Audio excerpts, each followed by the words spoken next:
Man, we still here. We are still here.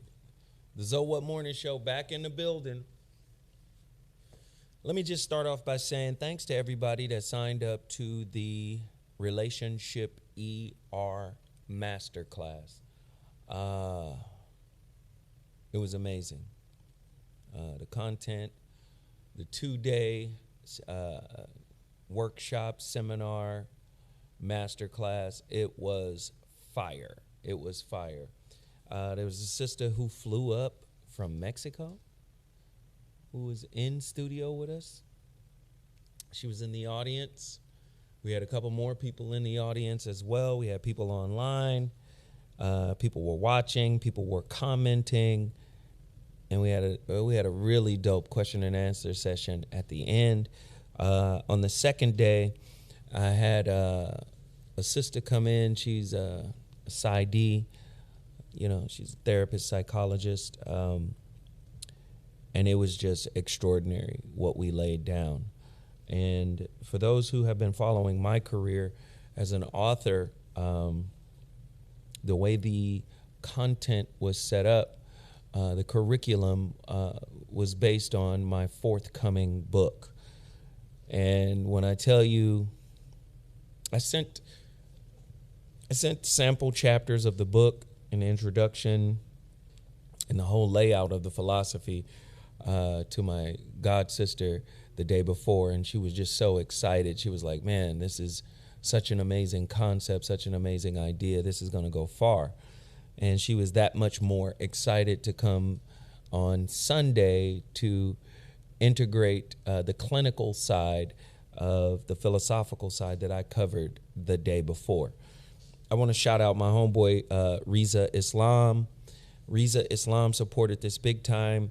He and I did a live together, and he purchased 5 tickets. It was amazing, man. So I want to shout out Reza Islam. A lot of people came, a lot of people supported. It was a good look. Now, we are editing it. Am I right? Are we editing it? And the masterclass is still for sale. So you'll be able to purchase it and watch the whole 2-day session. So that was fire. You can purchase it at onestream.tv/the relationship And when I tell you, it was extraordinary. I really enjoyed it.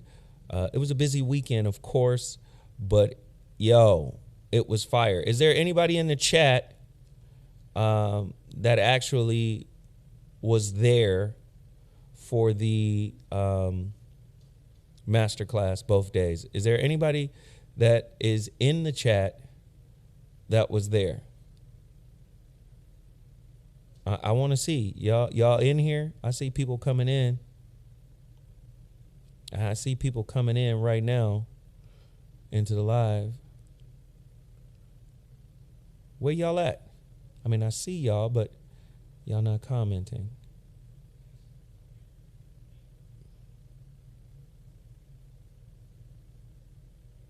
Anyway.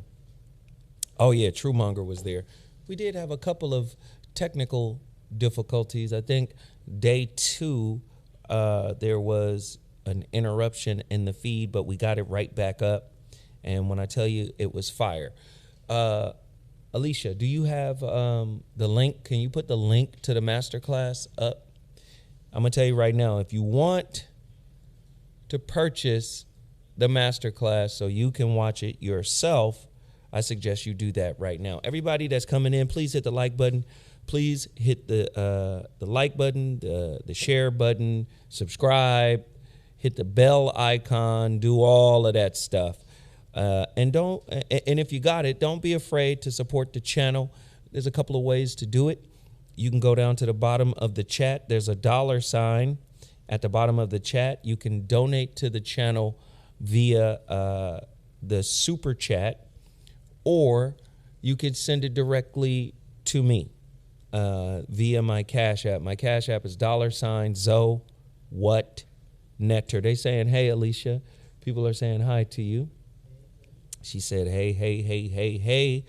As you know, we like to promote Black-owned businesses. I've been telling y'all about Dr. Russell for a long time. Y'all should get with Dr. Russell. Dr. Russell is the nutrition specialist for Bud Crawford for his last 2 fights. Bud looked amazing physically. You know, he looked really good physically, and that has a lot to do with the herbs and the regimen that Dr. Russell has Bud Crawford on. And Bud is not the only athlete, high-level athlete, that Dr. Russell is supporting. So if you want to start your detox journey, I suggest you go to russellherbals.com. Go to russellherbals.com. Please continue to support that Black-owned business. They need your support. Also, Total Package Energy. You already know how I get down with Total Package Energy. If you guys are drinking energy drinks or Starbucks or coffee, getting caffeine fixes and all of that, I suggest you support Total Package Energy. Go to totalpackageenergy.com and let them know that Zoe Williams sent you. All right? We're about to re-up on Reason. So I got to ship out the last 6 orders of the supply that I have left. We're about to re-up on some more, about to get another maybe 200 bottles of that. But you already know what Reason is and how it works and what it does. It's good stuff. So continue to support. If you want to get He Is Reason, all you have to do is go to, but let's wait until I re-up. I'm about to ship out the last 6 bottles of the supply that I have. I'm going to ship those out tomorrow. Yeah, so it's good stuff. Let's jump right in to what's been going on in the world. Oh, not Total Package Energy. KBLA, the Voice of Reason, tonight. You already know on Mondays I do 2 shows. Tonight is KBLA, the Voice of Reason, or the Voice of Reason exclusively on KBLA. We have an amazing topic set up for you. And if you guys are missing topics or missing an opportunity to see the Voice of Reason, man, just go to Apple Podcasts, Google Play, Spotify, and type in Zoe Williams, Voice of Reason, KBLA. And there's literally nearly 500 episodes. But when you go there, I don't want you to just go there and listen to the content. I would love for you to go there and give me a 5-star rating. I would love for you to go there and leave a comment if you have been watching the show. So it's an amazing show. We'll be on tonight, 7 to 9 p.m. Pacific Standard Time. That's 10 to midnight on the East Coast and somewhere in between in the middle. All right. Let's get to it. I'm going to start with the Bud Crawford fight. People don't know boxing. You can tell. People say, I don't know boxing. People just don't understand boxing. That Ukrainian understood what kind of monster he was in the ring with. Right? And more importantly, Bud understood what kind of fighter he was in the ring with. I don't know why Bud lost and the Ukrainian, not Ukrainian, Uzbekistanian, he won and he got robbed. No, he didn't. Okay? Bud started slow, as he normally does. Why? Because usually the highest level technician fighters will start slow. Especially if you look at the 2 separate careers of, say, Floyd Mayweather. When Floyd was Money Mayweather, he would get started earlier, right? He would let his hands go. He gets started earlier. But as he got older, in his 30s, he started to slow down, figure out the opponent, see what they're doing, see what they fall for, all the while putting a hand on them, touching them up, pot shotting. And then as the fight wore on, Floyd would begin to open up more and more and more. That's really what Bud did last night. Now, I will say this. A lot of these guys who fight the super alien human beings like a Bud Crawford or Floyd Mayweather, these motherfuckers ain't never fought nobody like that before. So they train to be awkward. Let me give you an example. Maidana was like, oh, we're going to take what De La Hoya did against Floyd because that seems to be the most effective style against Floyd. What is that? Crowding him, throwing all types of wild shots, being awkward, having a disjointed rhythm. Because you know if you fight a technician like Floyd or Bud, if they pick up on your rhythm, if they pick up on your cadence, right, they could just start picking you apart because they know where you're going to be. They know how to play shots. They are precision pinpoint punchers. So again, I give credit to the Uzbekistanian. What was his name? Does anybody know his name? I give credit because he, as Bud mentioned, stayed awkward and stayed patient. If you watch the post-fight interviews, Bud was like, he was waiting to counter me, and I was waiting to counter him. So Bud was like, I couldn't rush in there because, yes, he's at 154, and he has a different level of power. And you could see during the fight that he was a naturally bigger fighter than Bud.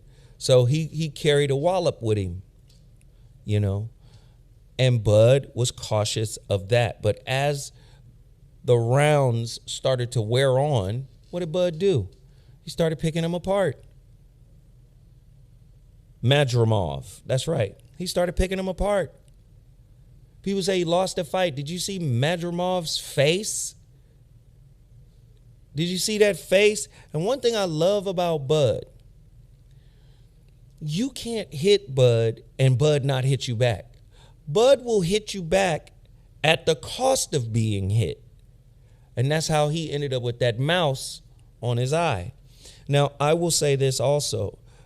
People throw around greatest and pound for pound and this and that. You know, Bud beat the crap out of Spence, right, in his last fight.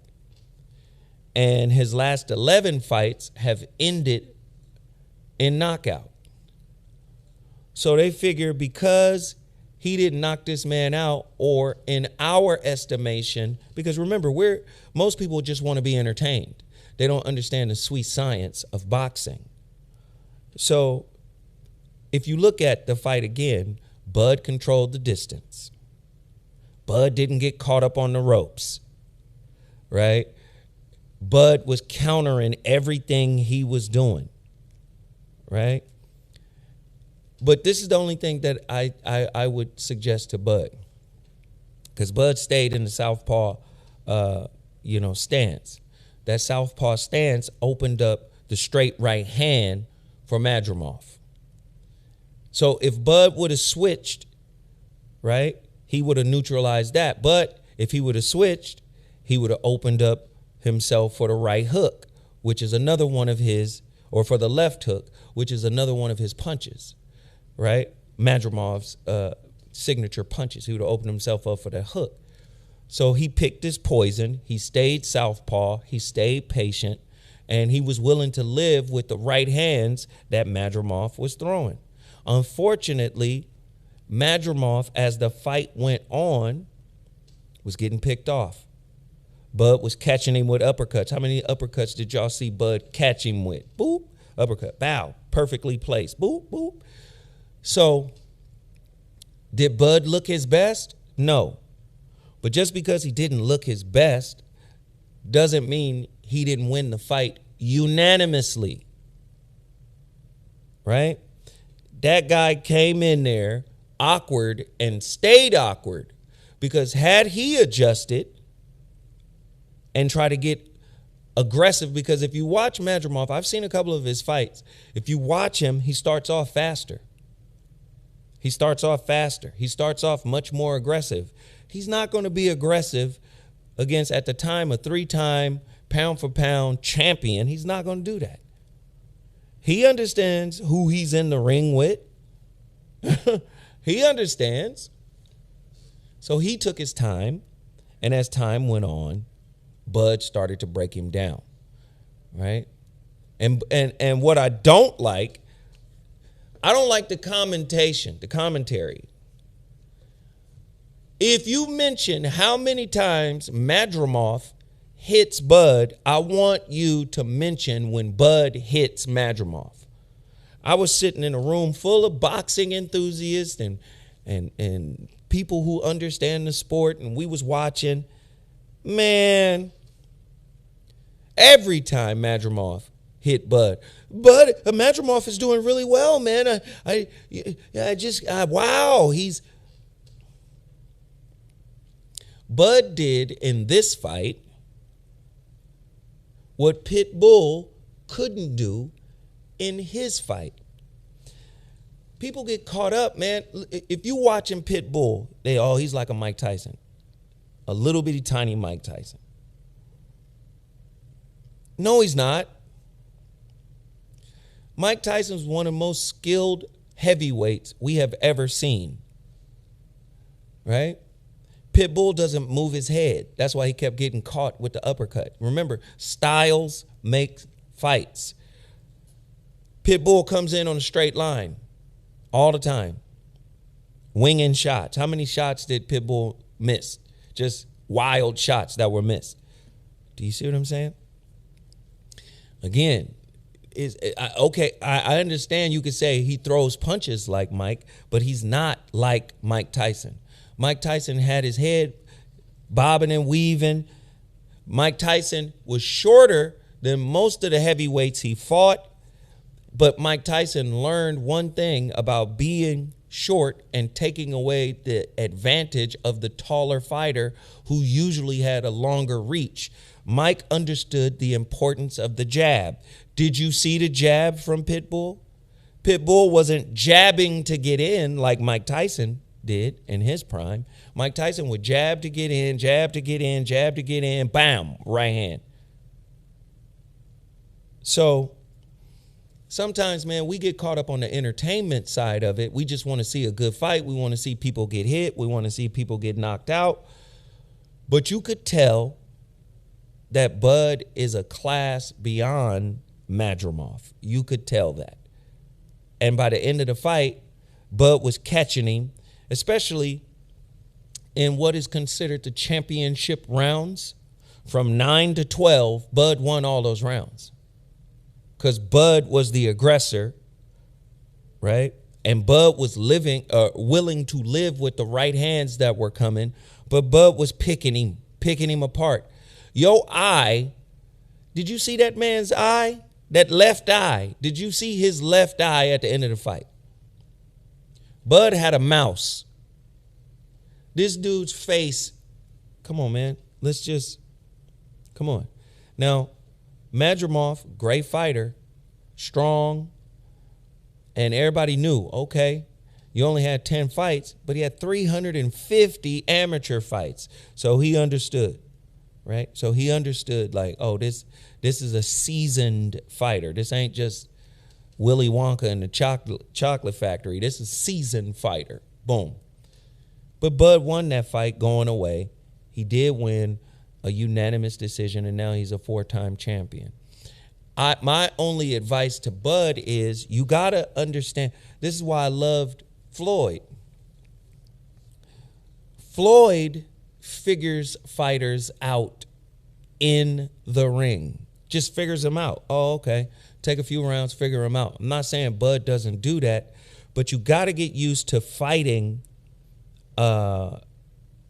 guys who have a broken rhythm.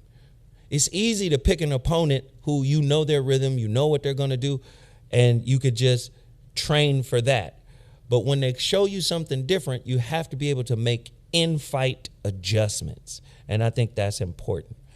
Do I want to see a rematch? I wouldn't mind seeing a rematch. That's what I loved about Floyd. Floyd beat Maidana in the first fight. But because Maidana won listen, this is how great Floyd is. Because Maidana won a couple of rounds and made it a messy kind of fight, Floyd didn't look his best in their opinion, right? Floyd did that one other time with, what's that guy? They say, oh, the dude kind of probably beat Floyd. What was the guy's name? Castile. So Floyd, and remember, Floyd would do certain things. You saw Pee Wee, what's my man? Sweet Pea do this too. And he didn't fare as well as Floyd did. But Floyd would like, all right, you guys want to see me let my hands go. All right, you guys want to see me brawl. So Floyd would allow certain things to happen in the fight to make it a good fight, almost carrying the fight. That's what he did in Maidana 1, where Maidana is bullying him, rushing him up against the ropes and doing all of this. And Floyd is so good against the ropes, people don't understand. He's picking him off, catching him, right hands, catching him, dodge, locking him up, letting him go, catching him on the let go. Floyd was outpointing him, but he was allowing Maidana to fight his kind of fight, which is against the ropes, bull rushing, throwing wild punches, doing all of that. Why is that up? Thank you. Right? So boom, boom, boom. You know, the second fight between Floyd and Maidana, what did Floyd do? He stayed in the center of the ring. He could have did that the first fight. He could have stayed in the center of the ring the first fight. But Floyd is selling the fight. Floyd wanted people to see, oh, I could fight with a brawler. And because it wasn't one of Floyd's best moments, oh, well, you know, this guy looked like he had Floyd's number. In the second fight, Floyd stayed in the center of the ring and kept him at the end of the jab and pot-shotted him to death with the right hand, the pull counter. And the dude had one significant hit on Floyd that knocked his tooth out and wobbled him as he was going back to the damn corner. And everybody makes that like, see, Maidana was a tough opponent. Yeah, he was. He was awkward. So I would just say for Bud, prepare for fighters to mimic this blueprint of trying to make you uncomfortable in the ring, right? Prepare to fight guys who are going to see what Madrimov did and think, oh, all I got to do is keep him uncomfortable and be awkward and be unpredictable. And guess what? That's not a bad game plan. But when you're fighting against somebody like that, like Bud, he's going to figure you out and he's going to tag you. And that's what he did to this dude. Madrimov was hurt at least 2 to 3 times in that fight, but the commentators didn't mention it. The commentators were so surprised and focused on this guy surviving Bud that that's all they were talking about during the fight. When Bud would retaliate, when Bud was digging him to the body. Bud was, uppercuts. Man, Bud was giving him the business. Now, let's not, let's not marginalize that. So I had somebody tell me they had no knowledge of boxing. They was like, oh, it was a boring fight. I said, you're here to be entertained. This ain't the goddamn Coliseum, but in a way it is.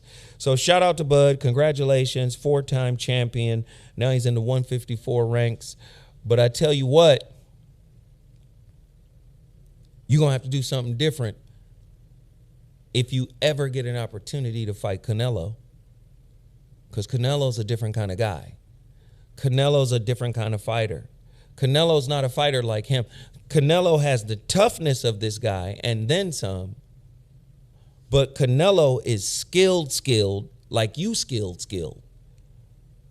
And I believe that Bud would be a better opponent for Canelo than Charlo was, but yo, you can't fight like this against Canelo. I'm sorry.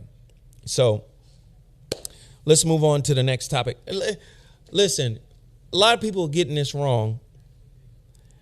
the lady that fought the young lady from Italy, people keep saying that's a dude.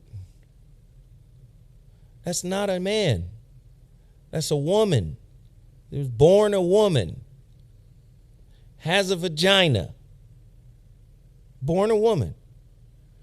Last year, I think it was last year, she wasn't allowed to fight because she had elevated testosterone levels. This has happened in the Olympics before, right? That's a woman. The other girl quit because she got hit a few times by this lady. And the assumption was put out that this was a dude fighting a woman, and that the strength of a man, right, is 2, 3, 4 times more than that of a woman. Okay, we understand. But that's a woman with elevated testosterone levels. And usually when that happens, they disqualify the opponent. I think they did it before. Some African chick had elevated levels of testosterone, and they said, you can't run. I think it was a track star from Africa a few years back. Elevated levels of testosterone, couldn't compete. You see, that's a woman with elevated levels of testosterone. That's what happened. And this time she was able to get in because she was able to bring her testosterone levels down. But she did put the hand, she did put hands on the little Italian girl, and the Italian girl started crying, and it turned into this whole, why are men being allowed to fight? Right? She got hit maybe 4 or 5 times, and she realized, oh, I don't have the power to deal with this girl. And that's when she quit. But that is actually a woman. That is not a man. And she went on to win the bronze medal. That means other women beat her. Right? Not a dude. Other women beat this lady. So let's move on. That's just sad. Let's move on. Hey, did you know in Louisiana something weird is happening? It becomes the first state to approve surgical removal of testicles from child rapists. It started August 1st. How many are with this? I think this is good. Castration for child rapists. Is that barbaric? No, I think the act of raping a child is barbaric. And I think a barbaric act deserves a barbaric punishment. Louisiana becomes the first state to approve surgical removal of testicles from child rapists. What are your thoughts on that? I would like to get people's thoughts on that. Do you think that's a good idea? I think it's a great idea. I'm actually with it. Everybody hit the like button, hit the like button. The unsullied side of the game. Exactly. Make them eunuchs. Oh, you can't control your impulses? Okay, we got you. Hammurabi's code. Hey, no more manscape. Yeah, I think that's a great idea. State of Louisiana is on to something. People might say, oh, it's inhumane, it's barbaric. I don't think so. I don't think so. Drastic measurements for drastic situations. It's not crazy. I'm with that. I'm with that. They've been doing it in Louisiana. It used to just be chemically. I like it though. See?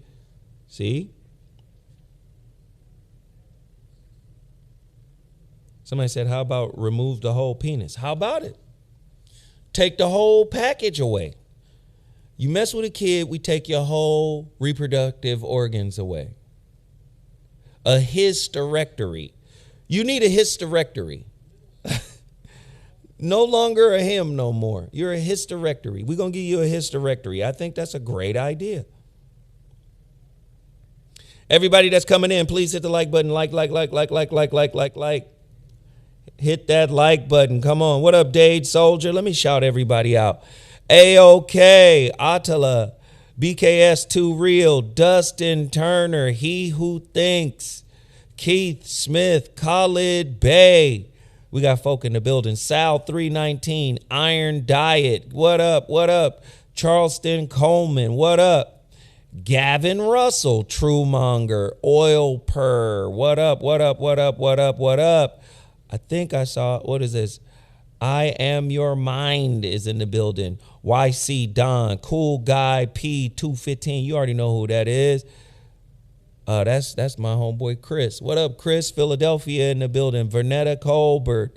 What up? Visible ID. What up? What up? What up? El Loco the Great. Thank you, Zoe. You on point. Talk your shit. These motherfuckers haters. Right? D. Rich Richardson. What up? What up? What up? I see y'all in here. We got folk up in here. Screw Tape City. What's happening? What's happening? Super Toad Bros.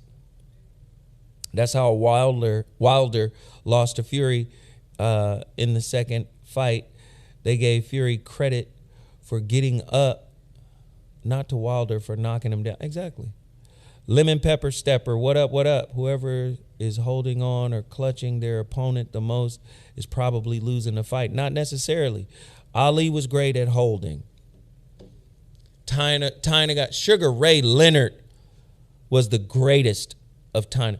Listen, man, he fought Marvin Hagler. Marvin Hagler was getting him against the ropes, getting ready to put that work in. Nope, I'm finna tie you up. Floyd, tie people up. Floyd would also put that elbow, that forearm against your... Listen, man, there are a lot of little tactics to disrupt when your opponent is getting active. Dade Soldier, thank you for the super chat. Much love, much love. We appreciate it, Dade Soldier. So yeah, you're not necessarily losing. Some guys who are getting beat up, who are catching it, yeah, who are woozy, who are feeling the effects of the punch, yeah, they hold too.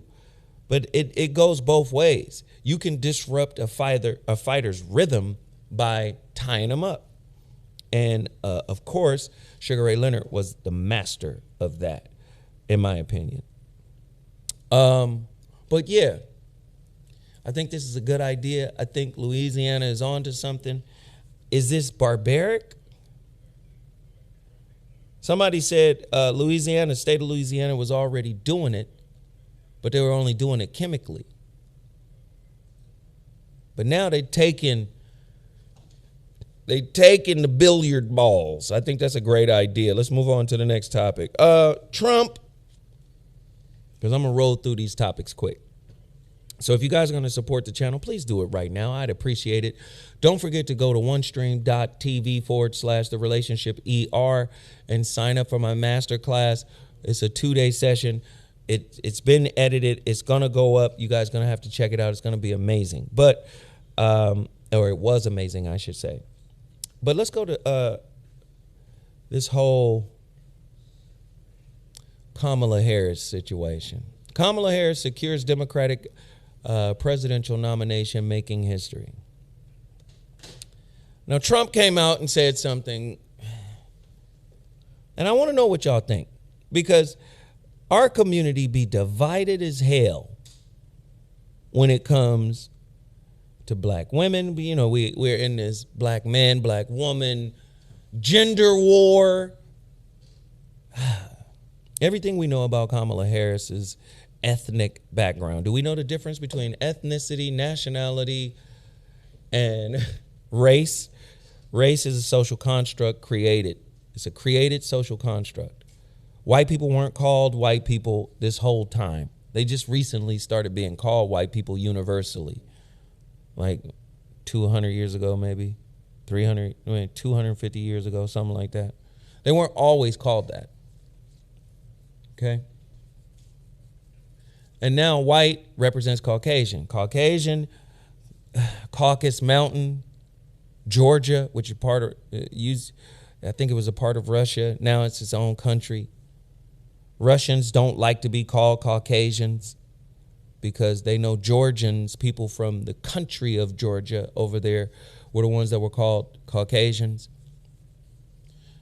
The Georgians used to be the prime spot for white female slaves.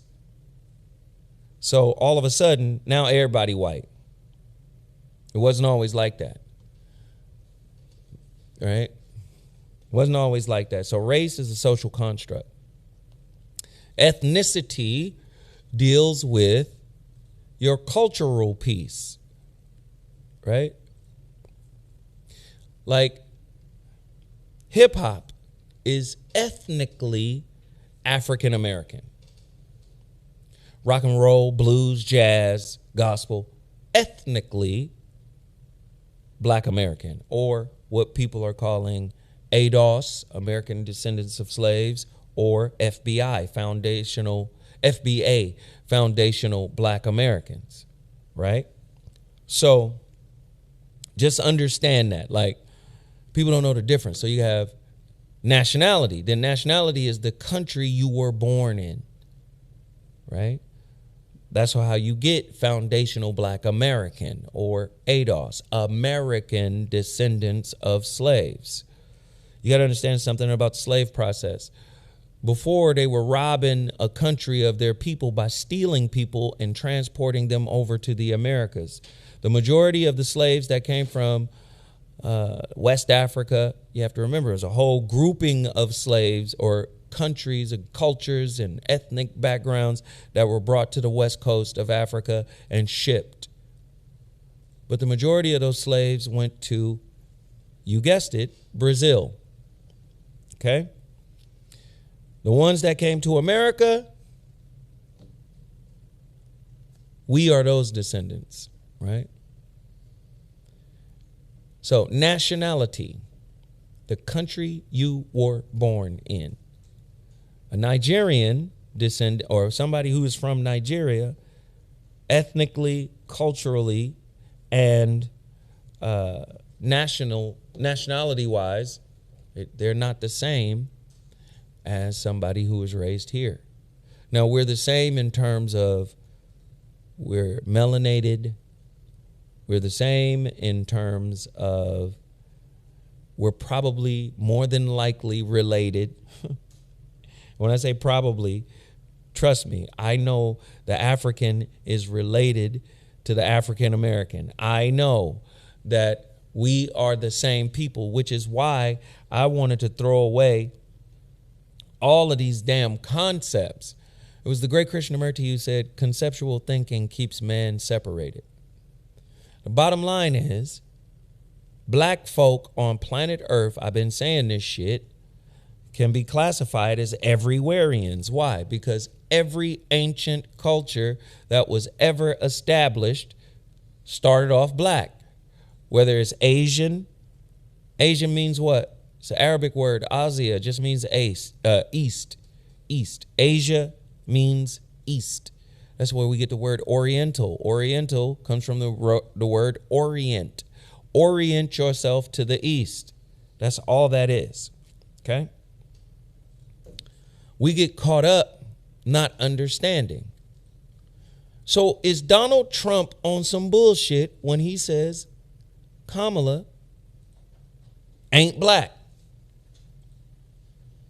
When he said, I didn't know she was black. Is he wrong for bringing that up? And what he's referencing is her ethnicity, your cultural background. Who are you? Right? Are you from the stock of African Americans who came here by force? Let me ask a question. Does America have a does America have a problem picking a black person that's from America to be a president? Right? We go under this umbrella of blackness, right? Politically speaking, right? Politically speaking, there's this umbrella of blackness. I'm in agreement with the umbrella of blackness for the sake of black unity all over the world, right? We all family all over the world. This is why I said we should be called everywhereans. We from everywhere. We from planet Earth. We started it all. But politically speaking, we're different. Ethnically speaking, we're different, right? So let me ask. They say Kamala's mother is a Hindu, Indian, right? Okay. The first African genetic marker in India is 75,000 years ago. So we populated India too. Buddha was black, right? Bodhidharma, who was one of Buddha's chief disciples, who left Buddha and went further east and established the martial arts. He was black. This is how you get your Shaolin temples, because he brought Buddhism there. Do you understand what I'm saying? So when he says, I didn't know she was black, because early in her career, she claimed to be an Indian. She didn't claim black woman, she claimed Indian. Question is, does that matter? Some people say it doesn't matter. Some people say it does. What are the pros and cons of both sides of the argument? For the people who say it doesn't matter, she's still a black woman because her father is Jamaican, right? And then you look into his heritage, Irish, right? He had some European heritage who actually owned slaves in Jamaica. Does that matter? See, the argument is, so the argument is this though. If you're raised ethnically as a Hindu, your mama's a Brahmin, Brahmins don't like niggas, black people. That's 100% fact. Gandhi was Brahmin, didn't like black people. Go get the works of Runoko Rashidi. Runoko Rashidi talks about the caste system. The Hindu caste system is called the Varna. Varna is the term in Sanskrit, right? Varna is where we get our English word varnish, color. It is a caste system that's based on color. Who's at the bottom of their caste system? Black people. Those who are most like the original indigenous people that inhabited the continent of India. Black people who started that culture. So if you're raised ethnically, now remember, ethnicity represents culture, right? The practices, the mores, how you get out. If you raised by your mama, who is a Brahmin, does that mean you're going to turn out not liking black people? It's not guaranteed. But politically speaking, do you know a politician will become anything they need to be in order to assuage their constituency? So when she was on a smaller stage, it was okay to say, I'm an Indian woman, right? Is that fair? On a smaller stage, on a smaller political stage, right? I'm the Attorney General of California, first Indian woman to do it. But what? No. She was claiming Indian woman. Yes, she was. We got video of it. She claimed, I'm an Indian woman, the first Indian woman to do it. I was asking, has she claimed to not be black? No, listen. What I'm saying is, politically speaking, wherever there's politics, as the great Honorable Elijah Muhammad called it, what did he say? He called it politricks. Now I'm on a bigger stage, vice president. I got to run as a black woman. Why? Because that black vote has traditionally been considered the swing vote. If I running for, I'm Joe Biden's his VP candidate. If I run as an Indian American woman, I don't have access to that voting block. I might alienate that voting block. Does that make sense? So to call myself just an Indian woman might alienate the black people whom I've come to identify as. And in particular, black women. So what Trump is saying, I don't know if it's true. They say Trump lied. What Trump is saying, you just became black once you got to a bigger platform. Is he wrong?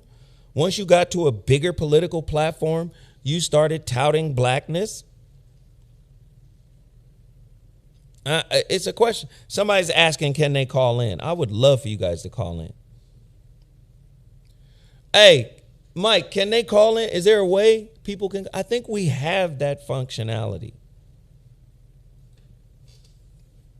And my question to all of you, can you be both? I think you can be, right? Both Indian and black. You got an Indian mama with a black daddy.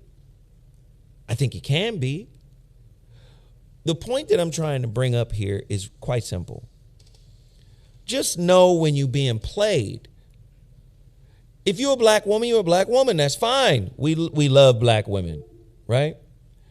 If you're a black woman, we love black women. That's great. Be a black woman. But if you're only a black woman to further your political interest, you're only black when it serves you, isn't it fair to be able to ask that question?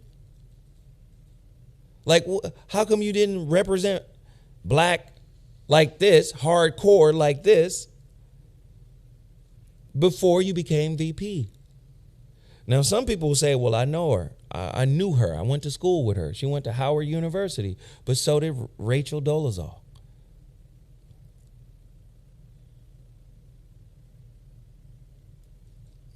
Why can't we just have a real conversation about it?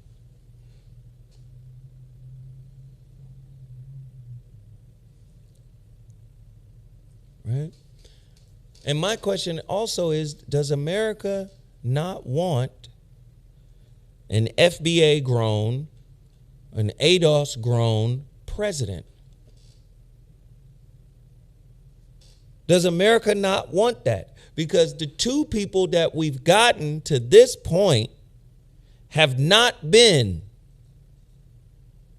from our ethnic group. We're just asking a question. People get mad when you ask these kinds of questions because they always say irrelevant. Is it irrelevant when society is stratified the way that it is? Stratified economically, stratified educationally, it's stratified across the board. Stratified politically.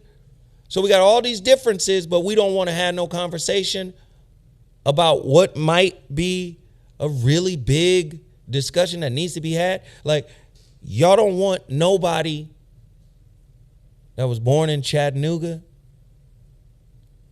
that was born in Charleston, right? That was born in Alabama, maybe. Y'all don't want a black person that descends from. I'm just asking the question. And I'm not an advocate of Trump in any way whatsoever. No way, shape, or form. I'm not an advocate of that guy either. Because guess what? He does the same thing. I'm saying he's pandering like she's pandering. Right? When you have Joe Biden come on and say, you're not black if you don't vote for me, he's pandering.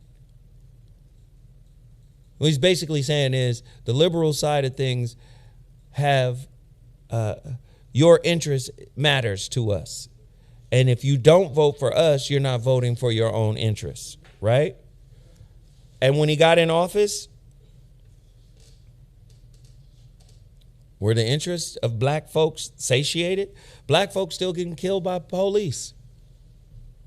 The sister out of Illinois, Miss Massey, right?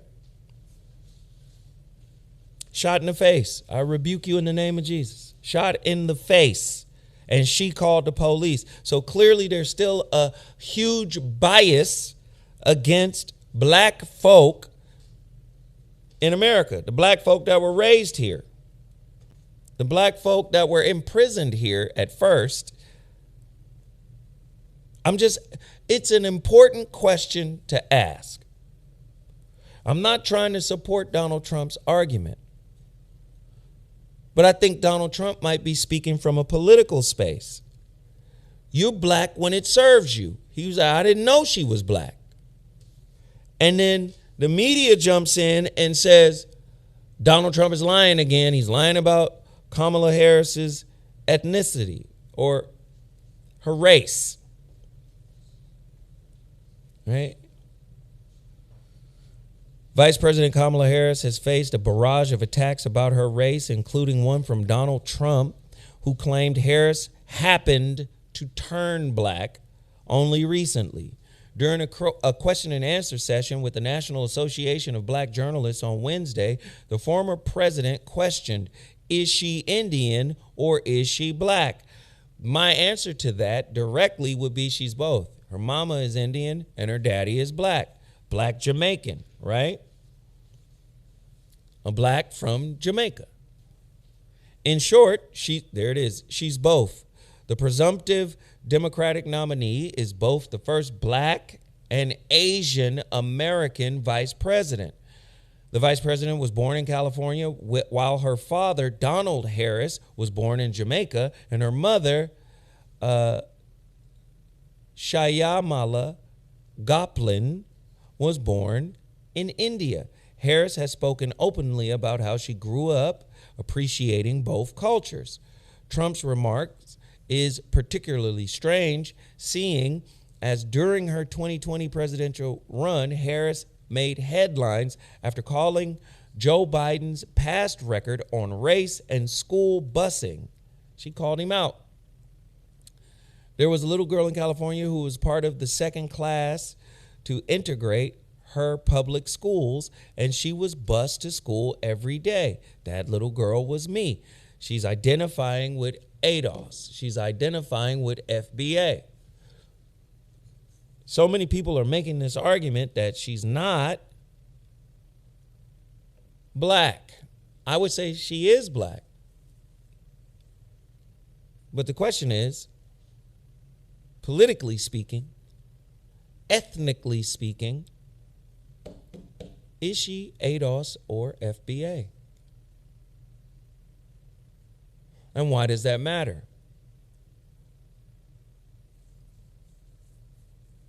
Does anybody know? Why does that matter? Is there a conspiracy to keep FBA and ADOS people out of high political office? Barack Obama's mama was white and his dad was Kenyan. He not from Compton.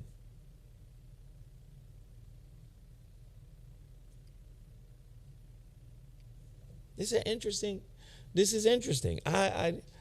People worried about her skin more than what really needs to be talked about. She went to school in Canada. They say she went to school. I saw Judge Joe Brown go in. He said she went to school in Canada, high school and all that, came back here. But then I got friends who know her, right? From Oakland, town business. I just don't want you guys to get,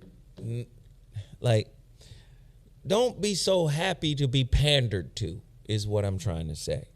That's the big piece. Hillary Clinton did it when she had the hot sauce in her purse with Beyonce. Kamala is doing it when you bring out Meg Thee Stallion at a rally and people are looking like, this ain't the place for her to be there. Riding the coattail of who's hot in the black community, celebrity-wise, to gain favor. You're being pandered to. The real question is, does Kamala Harris have any intentions to change the condition, right, that black folk are in? We are the poorest economic group here in America. We're at the bottom, statistically. That's a fact. Does she have a plan for reparations? Well, in 2020, when she was running with Joe, she said, no, of course I'm not going to do anything specifically for black folk. But at the same time, I'm going to tell you the image of a black woman, right, as president is going to be as powerful as the image of a black man as president was. When Obama was president, everybody got an instant boost of self-esteem, right, of self-worth. Well, typically that's what codependents need. And black people are the codependents of American society. It's unfortunate to say that. We're looking for validation from a narcissistic society. This society, the government infrastructure, is a narcissistic society, and black people have a codependent relationship with this governmental infrastructure. So we're looking to be acknowledged. So again, it might feel better, right? Oh, a black woman is president. Damn, see, baby girl, I'm talking to our daughter, see, baby girl, you can be president too. But does being president actually equate to changing the condition that we're in? That's the big piece. She said it herself.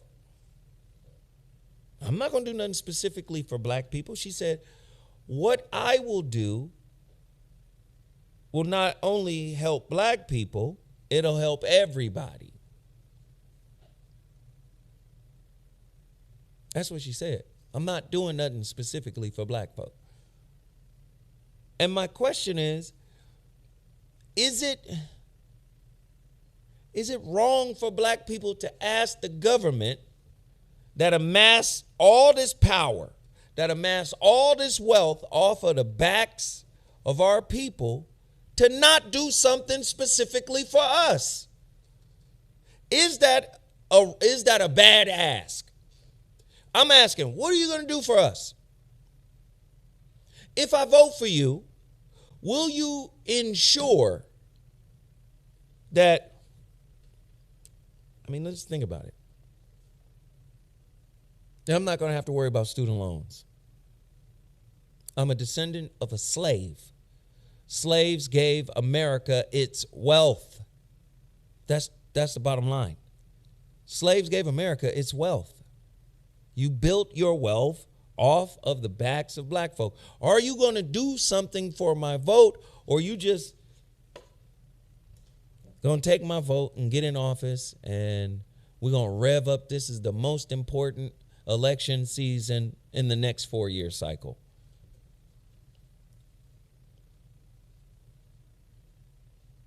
Right? We're in a codependent relationship and we're seeking validation.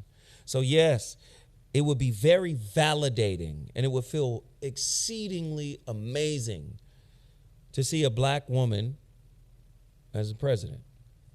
I would have loved to see Michelle Obama as president. Michelle Obama from Chicago, born and raised, went through hell in Chicago, born and raised, went through hell growing up. We know what Chicago is.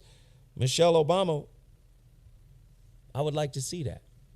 A black woman from here, president. That makes sense. But somebody with an obscure culture, think about it.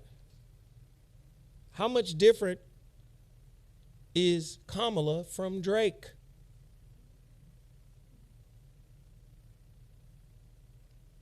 Kendrick's whole thing was, you not part of the culture.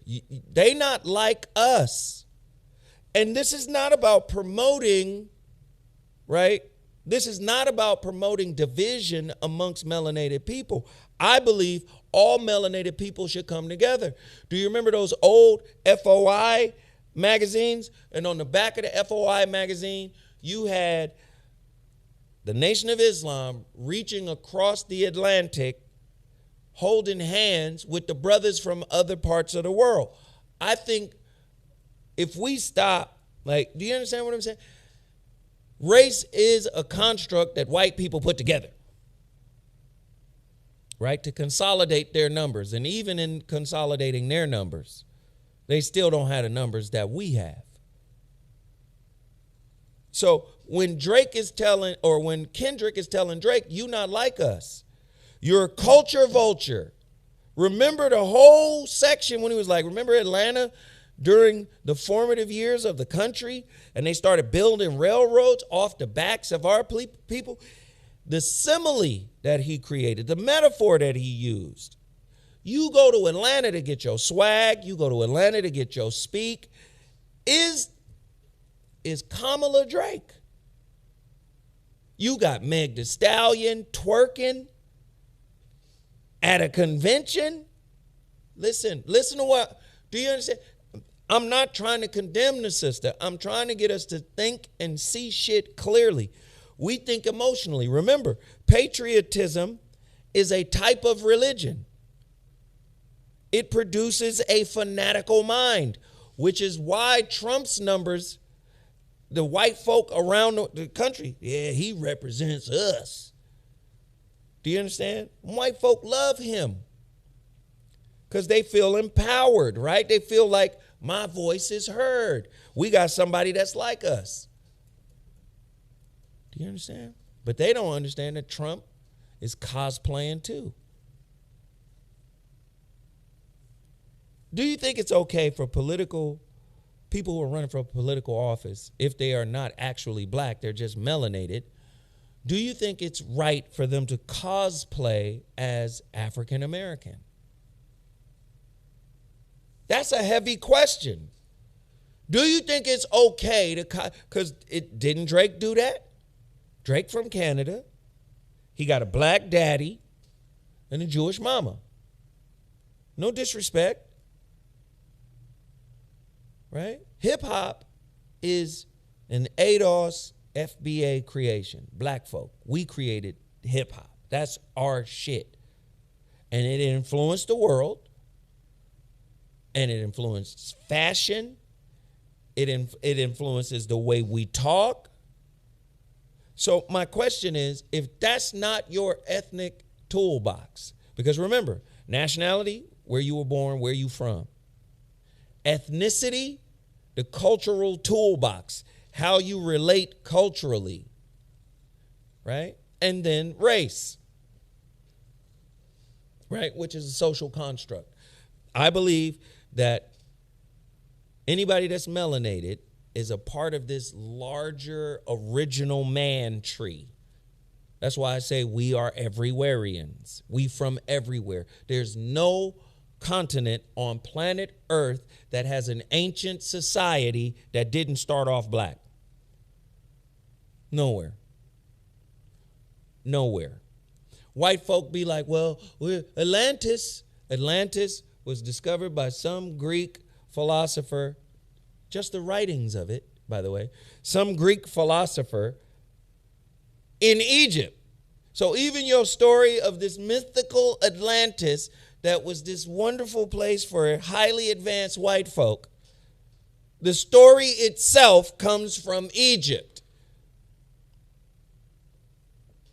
So y'all don't have an origin space where, you know, when the white aliens from Earth built spaceships, y'all don't have that story.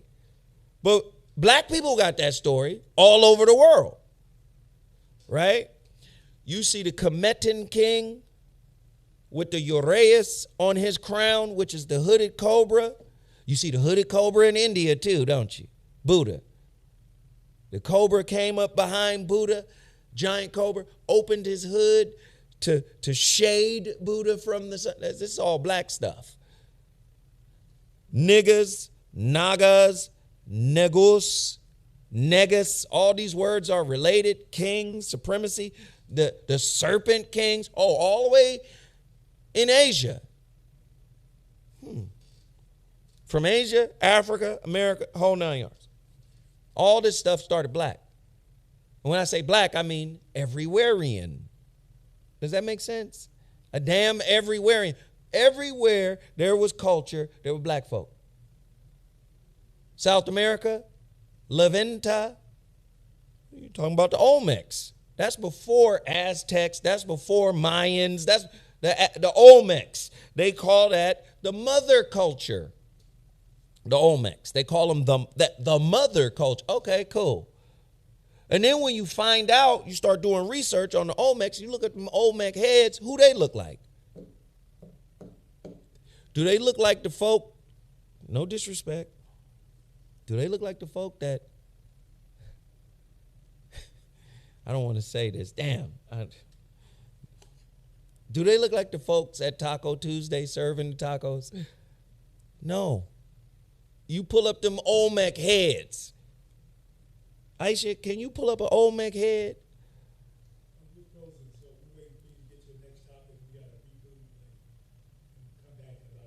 Oh, okay. I'm sorry. Yeah. Can y'all hear me in the chat? Oh, okay, good. Got it. It is Mercury retrograde, so I ain't tripping. I expected this today. Let me see. Aboriginals. Listen, man.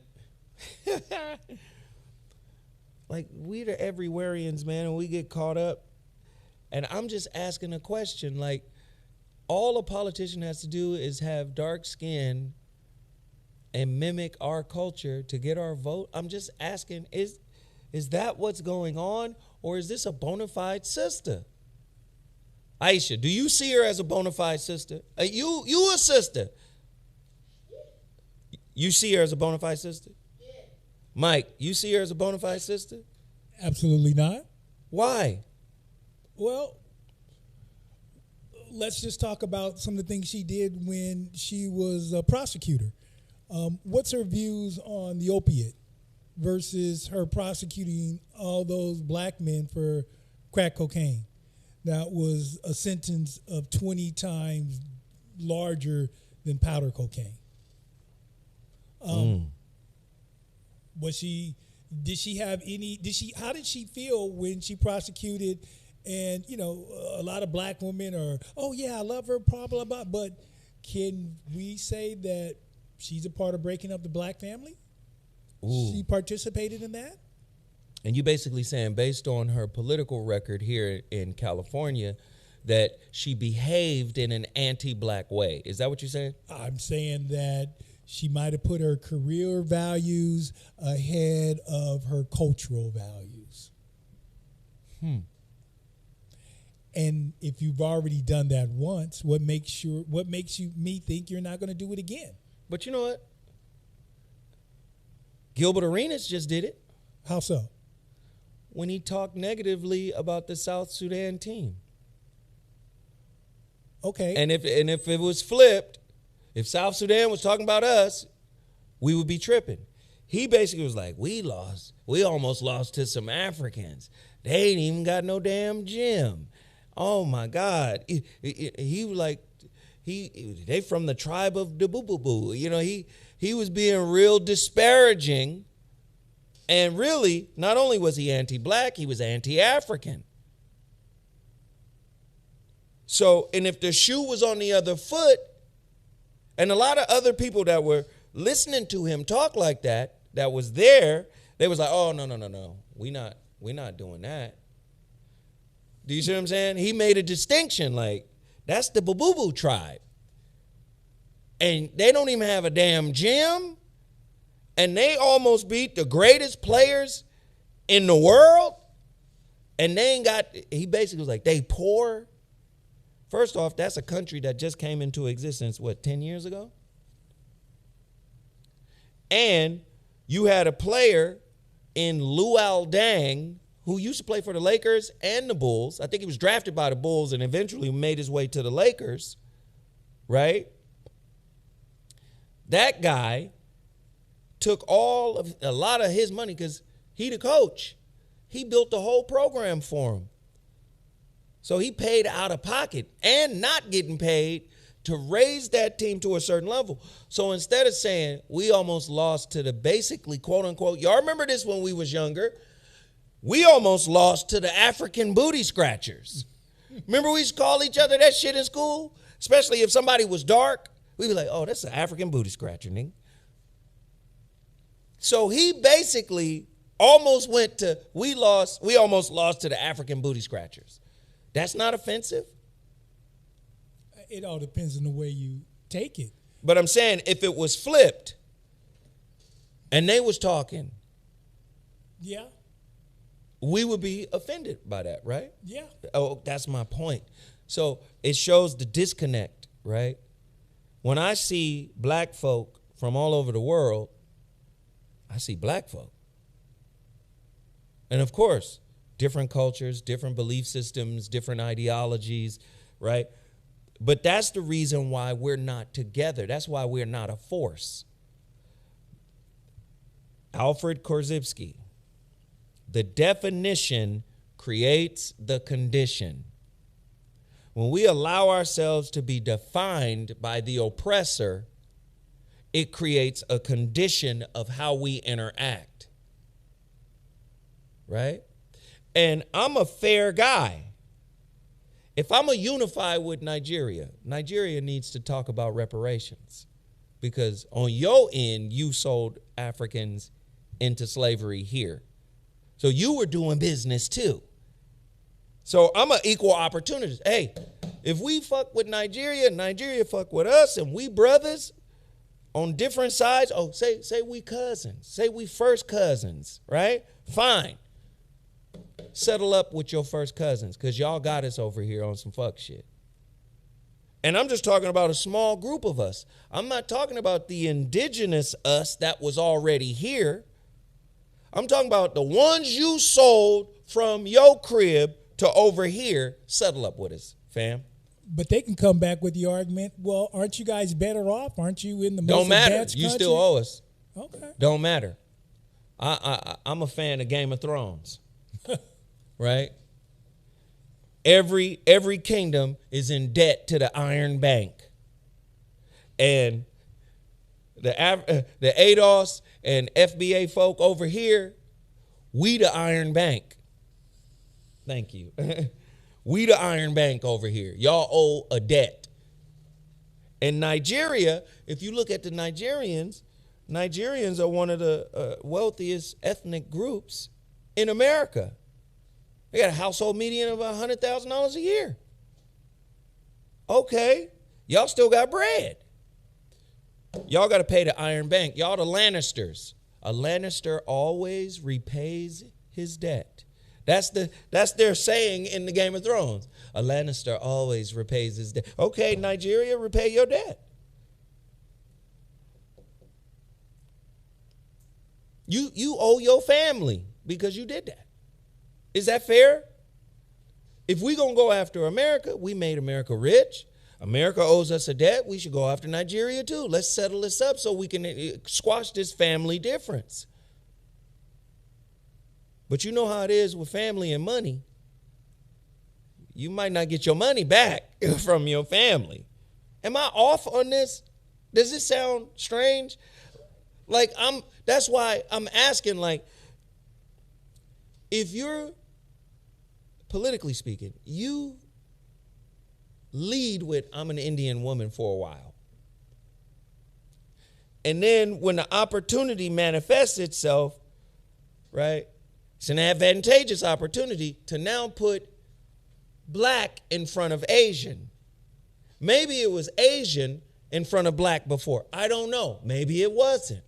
Maybe we need to all go back and look at her record of how she classified herself publicly. But I seen a video myself where she says, I'm an Asian woman. And now I'm seeing I'm a black woman. But I will give her this. She's an AKA. Historically black sorority. I'm going to give her that.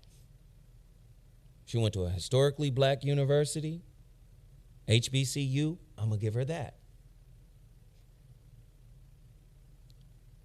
But I will say this.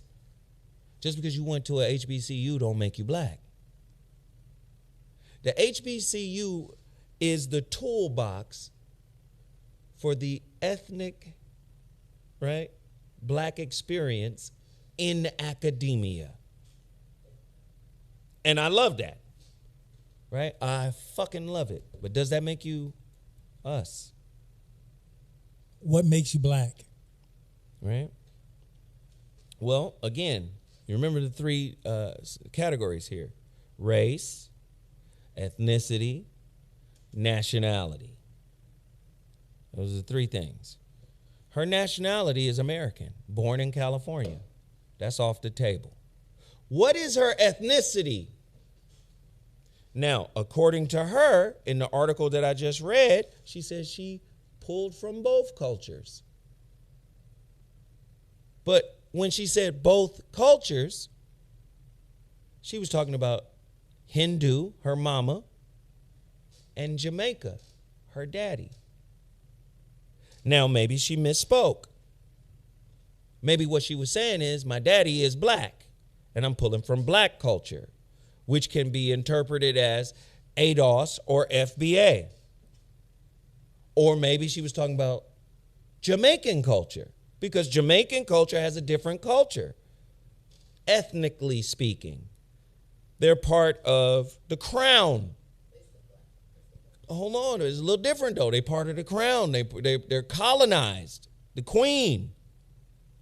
That's, you understand? So I'm just saying it's a different type of situation though. Different ethnic toolbox. So people were dogging Donald Trump, and probably rightfully so. There's people in the chat right now saying her dad is Indian too. He got Indian ancestry too, and European. And the European side used to own slaves. Now, if you got family, one, your daddy and them owned them. Some of his ancestry owned them. Your mama, she's a Brahmin. They don't like black people. Man, look up some of the stuff Gandhi said about black people. Just look it up. You can give two shakes of a fat rat's ass about black people. Didn't like them. That's part of the Varna caste system. You got two parents that have anti-black roots.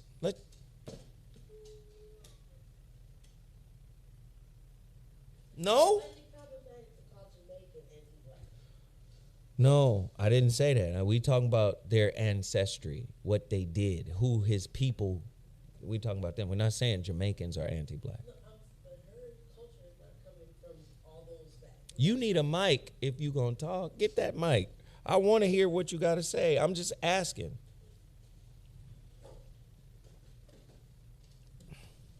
What I was saying was, she's being raised by her mother and her father. So although he may have some anti-black roots, overall, she's being raised by a Jamaican man who's identifying as black. Was she raised by dad, or that's a whole nother thing. Jim McCoy says, given that frats and sorors accept all flavors, so her being an AKA is not a benefit. Taking one step further, her being an AKA just give her some insights on how to act around black people.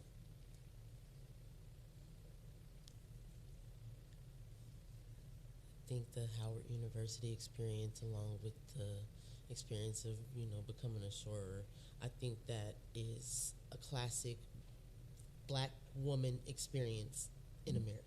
What?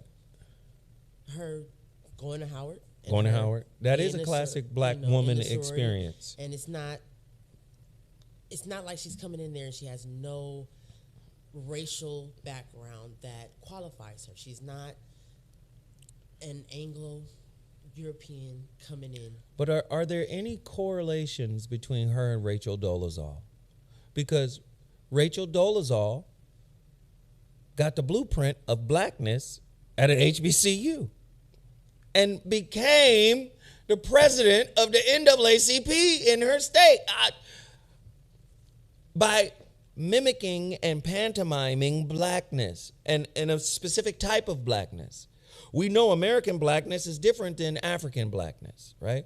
We can go to Africa and see that the cultures, the mores, how they get down, the ethnicity is different. So the question is, did she go there as kind of a finishing school for her blackness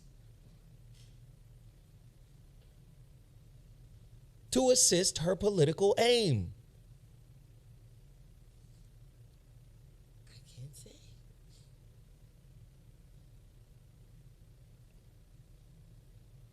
Somebody said Rachel's selling ass now. Yeah, she is on OnlyFans. I'm just asking the question because Trump brought it up, and trust me, and I don't have a dog in this fight at all, either way. I don't. Trump is going to try to drill down on this. You know how I know? Because he did that to Obama.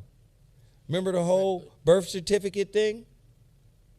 I like that juxtaposition because look at the Obamas who went to predominantly white institutes. Mm-hmm.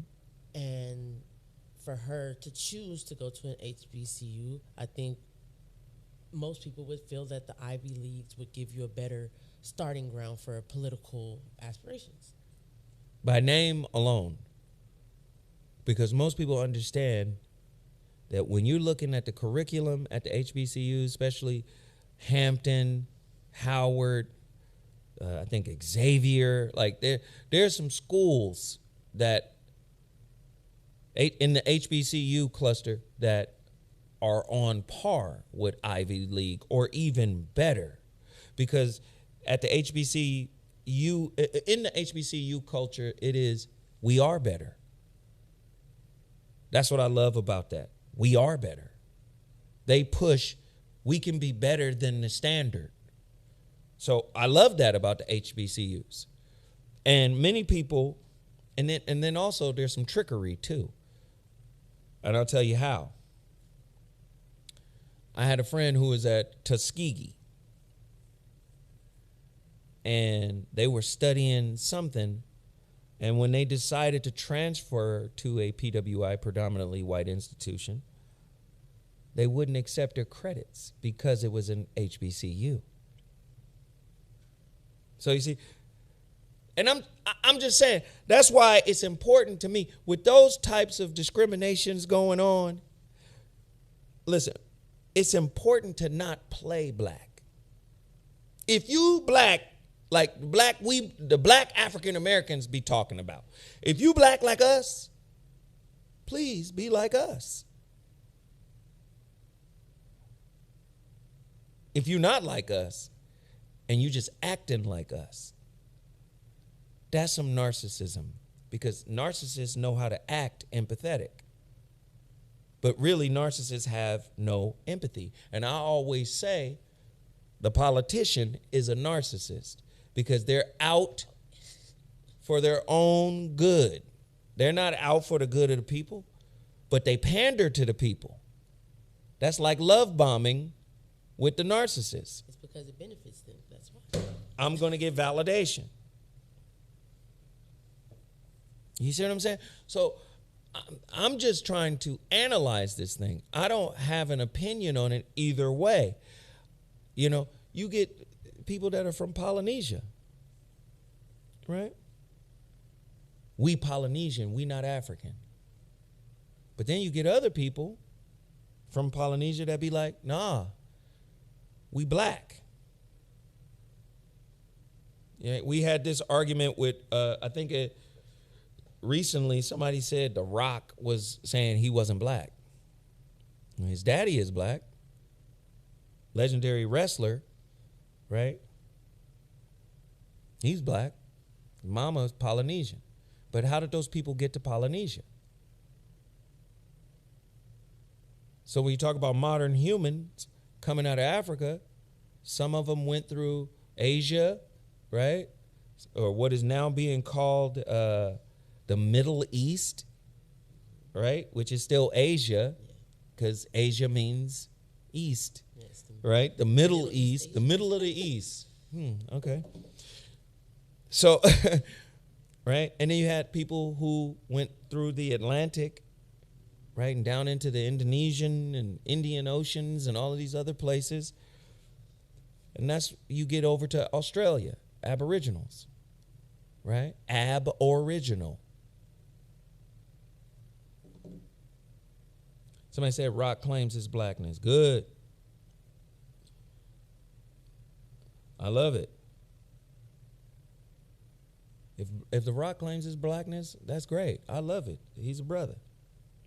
Now somebody said he don't. Just look it up. But this is very interesting. I just wanted to tap into it just to see what y'all thought about it. How does the people, it's a lot of people in here right now. And let me just say this. Y'all should be supporting this content. This is really good content. This is a really good discussion. I'm not here to judge it either way, right or wrong, up or down, left or right. I'm not here to judge it. I'm asking you your thoughts on it. But it's a lot of people in here. Can we get everybody to hit that super chat or the Cash App? We're only asking you to drop $2 or $3. The super chat is the $ down at the bottom of the chat, okay? If you could hit that, put your twos and fews. We call it the twos and fews crew. Please support. Or you can send it directly to my Cash App, which is $ZoWhatNetter. $ZoWhatNetter. HBCU, Spelman College, Laura Spelman, Rockefeller, of course. But I always tell people, yes, it's black owned. HBCU doesn't necessarily mean black owned. Typically, they're owned by the states. And I was having a discussion with some other brothers, and I was saying we should really strive to make HBCUs black owned. And that's how you go find out if your money has any power. Because this system will let you amass money, but they won't let you use that money to gain power. So when you look at, say, Jay-Z and all these billionaire folk, you know, people that are billionaires, I think there should be some type of consortium of black billionaires put together, and they should approach the states that own HBCUs and say, allow us to buy this. And what you're going to see is a Bill Cosby NBC kind of effect. They're going to be like, your money ain't no good here. Because if you allow us to educate our own, then for sure we're going to be 10 times better than Harvard and Yale and all these other places. You know, but you got to remember, these names hold cachet, right? There's a cachet associated to Yale and Ivy League and, you know.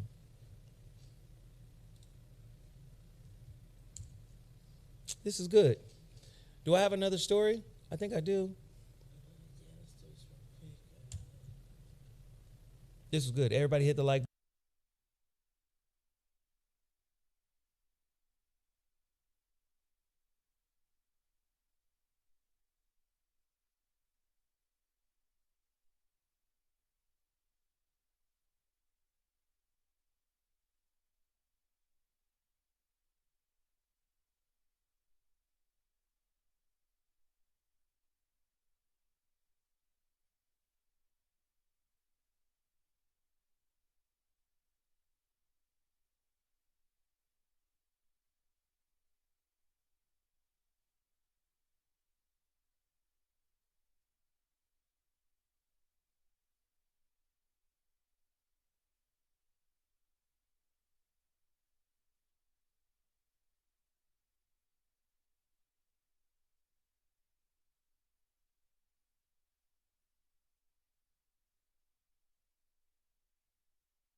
Are we back? Are we back?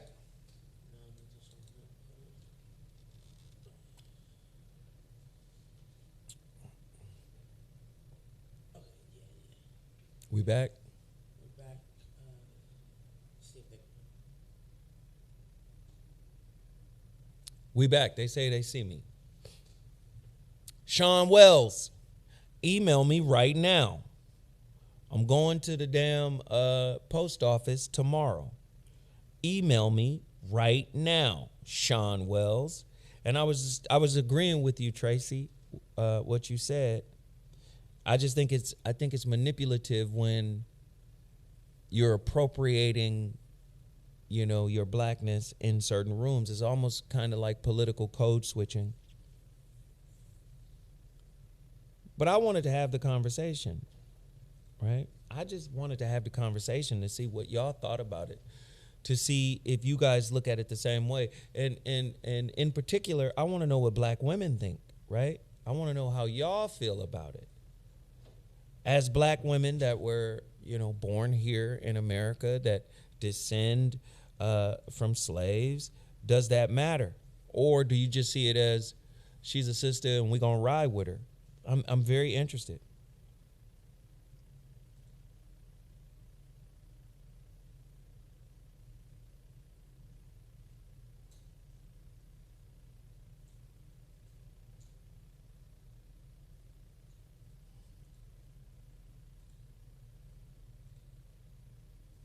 Political code switchers. That's really what, yeah. The Shrouded Lighthouse. Yeah, man, that book was fire, man. Appreciate you. I do thank you for that. I do not care for her. She's giving bad vibes. No different than Hillary. She's not us. Disgusting. People talking about it. She's not black. Look at the Joe Brown interview. If she got a black daddy, she black. Just like, say, The Rock. His daddy black. So he black. But Truemonger, I think Truemonger puts it best. Skin folk ain't always kinfolk. Hindu raised, that's the ethnic piece, right? The ethnic piece is what you're talking about. A-game beats. Thank you, Sean, for sending the email. I will address it once the show is done. If you make sure you send a snapshot of your digital receipt. Tell me what's missing, because if you say something was missing, that means you got something, but you didn't get all of it. I'm trying to understand what the nature of the issue is, and I'll address it tomorrow when I go to the post office. We need to stop claiming people. Rock can't act anyway. I love The Rock. What other stories do I have?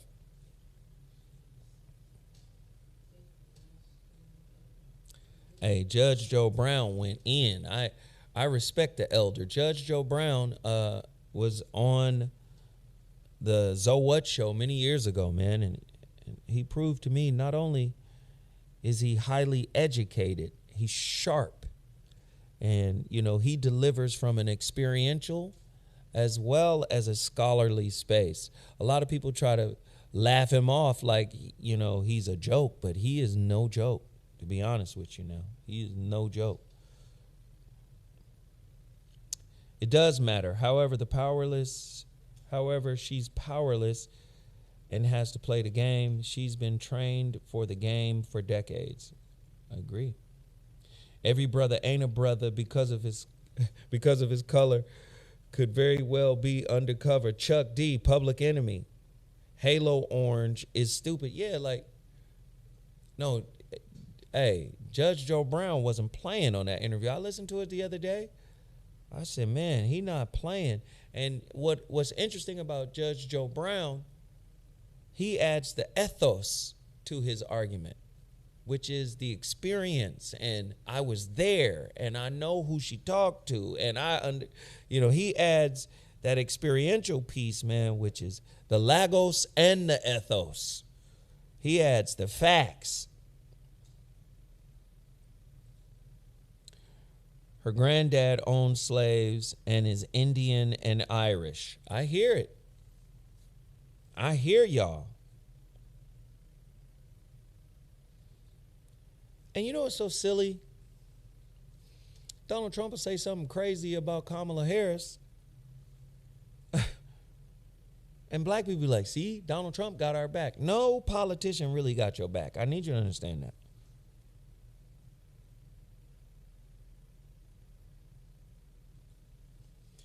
You know how hard MLK worked and was assassinated? And damn near every year or every few years they talk about repealing the Voting Rights Act. He lost his life for, trying to push this integrated agenda and, get us to be able to vote and all of this. He did a lot of work. And every few years it's still in jeopardy.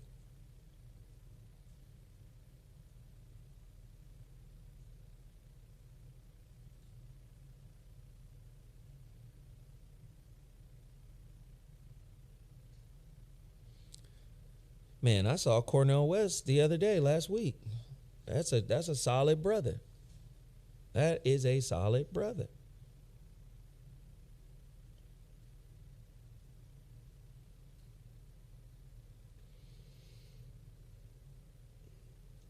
All right, listen. We just gonna do this. I'm gonna duck up out of here. It's time for me to go. Listen, tonight, KBLA Talk 1580. Do we have a clip from yesterday's Masterclass?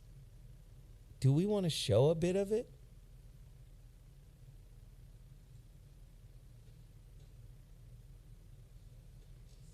Do we have it or no? That are at we had a nice little 700 clip to 1,000. prepared for y'all. He said, if you guys want to sign up people for the Masterclass, it's that available. Counterbalance the 2-day class was crazy. That raise us and yesterday, collectively to around we went over yesterday, maybe 30 minutes or so. That raise us. Lloyd Hinton, what up, brother? Always good to see you. 700 to I never met a politician who actually cares about the people. It's punitive. They are supposed but at the end of the day, that person is scared. Just because, so your outlook Donald on Trump why, and I think that's a big piece and of we the. think a certain and I'm happy you faction put of us will agree with what he says. I think oftentimes we think that's who we align with, but you got to understand this ain't a race game; it's a power game. When this it comes is to outside of my purview. The race is I'm how not they in control of that. Manipulate and trigger the people that are codependent on them in some way. I'll take your grievances, to Capitol Hill. I'll do this. I'll do that. I don't know you. If you align with me, I don't know what you're capable of. I don't know what you're going to do to me. A little anxious it's avoiding. A game, you know man. what I've been through? I love the way, what that is. Like I said, the Honorable Elijah Muhammad called it tricknology. I love that. Trick you into doing shit. Do we have it? Yeah, let's see this clip. Check this clip out from the Masterclass. Outside of my purview. I'm not in control of that. I trust it's going to be what it is. Here, trust is you got to earn this. Because I don't know you. Right. I don't know what you're capable of. I don't know what you're going to do to me. A little anxious avoiding. Do you know what I've been through? You looking a lot like the past right now. Do you see? This is why I say forgiveness, conditional, love, conditional. That's because of this level of consciousness. But when you get here, look at all of the adjectives. Forgiveness, transcendence, intention, optimism, release. Look from 250 to 350. Look what's happened. You've transcended from release. I let it go to I've elevated beyond it. Do you see? This down here, I'm a relationship broker. And what I need is supply for my unhealed wound, whom I've melded my ego with. This is how I identify myself. As my sister said earlier, when we're looking at the attachment styles, I have claimed that I'm this. And what comes with this is this, and this, right? I need all Think this. of all those words, like even withdrawal, which one where did it fall in those? Like, we retreat if I'm not getting the care and love and attention. That's punitive. Like, I'm petty. That's punitive. But at the end of the day, that person is scared. So your outlook on why, and I think that's a big piece of and I'm happy you put this chart up because I like the life view of all these things. If someone comes to me, and I will take a little bit of this also. When I tell you the masterclass was bananas. The masterclass was silly. Listen, y'all should sign up to the masterclass. Right? Who's the chick? She's gorgeous. How I thought I looked when I chopped all my hair. No, that's my god sister. She is a clinician, psychiatrist, or psychologist. Her name is Dr. Pakoya McCall, Psy-D. She came in, man, and when I tell you, even Truemonger, and you know Truemonger, I love Truemonger, man. Truemonger ain't gonna put some paint where it ain't. Truemonger's a real dude. Truemonger just said, this next book gonna be crazy. Because really, it's named The Relationship ER. But that's not really what the masterclass was about. I just needed like a catchy little term to call the masterclass. The Relationship ER. Our relationships are in the emergency room, right? But really, the curriculum that was presented in the masterclass was the outline for my new book. And day one dealt with the philosophy of the new book. And then day two dealt with the clinical aspect and how the philosophy and the clinical aspect interlock. And when I tell you, this new book is going to change the game. When I tell you, because I'm not trying to sound like nobody. I'm trying to do something different. I'm trying to break the code. Many of us, like I said, on YouTube, we're content with sounding like somebody or saying what somebody else said without a full, deep mastery of it. And when you find out what I'm on, I'm trying to transcend what has already been said, right? Trying to transcend it. Like I said, I spoke with Reza last week, man, and we were able to talk. And I kind of let him in on what the book was, and he went crazy. He was like, that's going to be crazy, Zo. So trust me, when signing up for the Relationship ER Masterclass, you're actually getting, the preamble for my forthcoming book. So again, we appreciate everybody for tapping in today.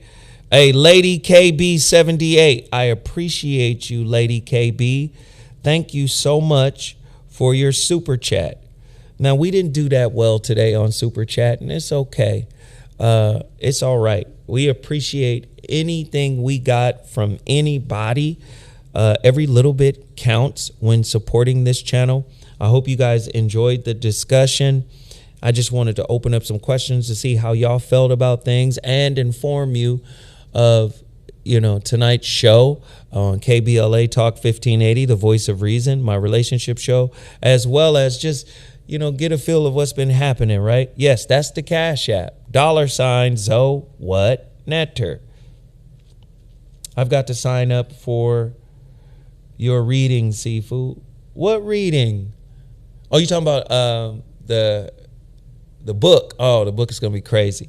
But like I said, the masterclass will tie you over. Once you see how I've tied it all together and how I've created a different concept for us to look to, and that was when I sent the proposal of the book over to my god sister, and she read it. She was like, man, this is right in front of us. This is right in front of my face. Why didn't I think about this?